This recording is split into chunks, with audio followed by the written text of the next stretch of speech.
Hi, this is Marianne from healingpeddlers.com.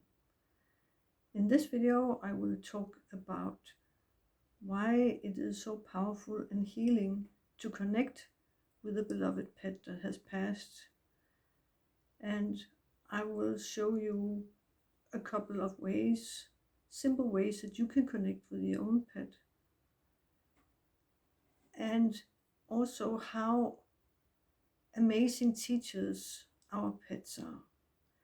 I will use the new blog and podcast where I share the sacred spirit journey I did for angel dog Bono, and I will check a couple of places in the journey and share with you.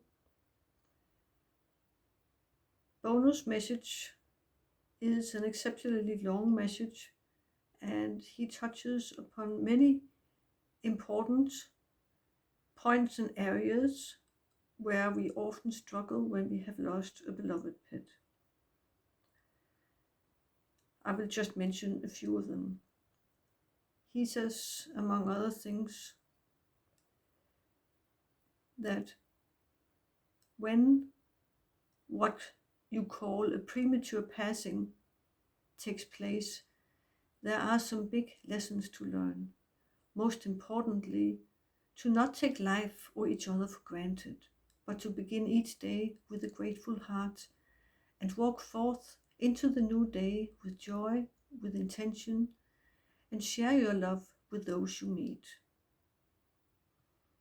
In this short paragraph, he talks about when your beloved pet dies too soon or too young, and he even describes the steps you can take to learn from them, and the power of using what happened as a way, as a teaching, as a lesson, and how you can use it to be more present with love and gratitude in your daily life. And gratitude is one thing that he mentions that is, it's a simple, it's very simple, but it is very powerful. And he also mentions later in the journey, always return to gratitude. That is what I leave you with for now. Gratitude, deep gratitude that flows from my heart to yours, holding you, whispering softly to you, comforting your hurting heart.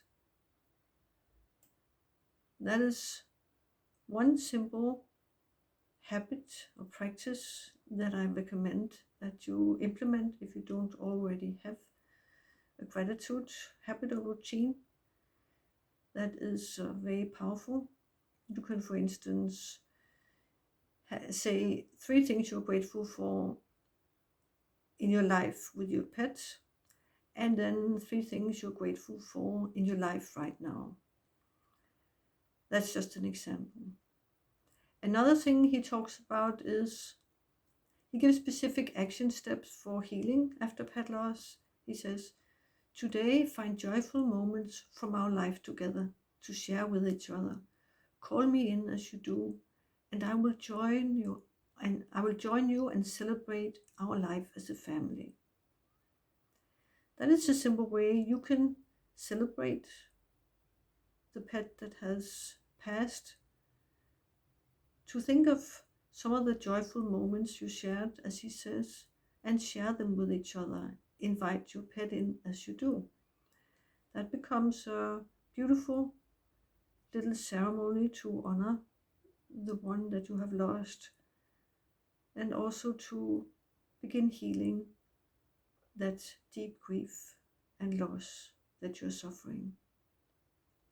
And he talks about guilt and regret. Any regrets that you may have, release them and do not hold on to them. Embrace instead their lessons and let what happened be part of your soul's growth. It's not an easy thing to do, but to embrace the lessons of what happened is a very powerful way of healing. And when you have the support of your beloved pet, then it becomes easy to want to learn, because you want to honor and respect and pay tribute to the pet that you have lost. Also, he even mentions if your pet dies and you don't have a chance to say goodbye, then he says it's never too late to say goodbye. Many of us might think it's, if you weren't there when our pet passed, that it's too late, but it's never too late.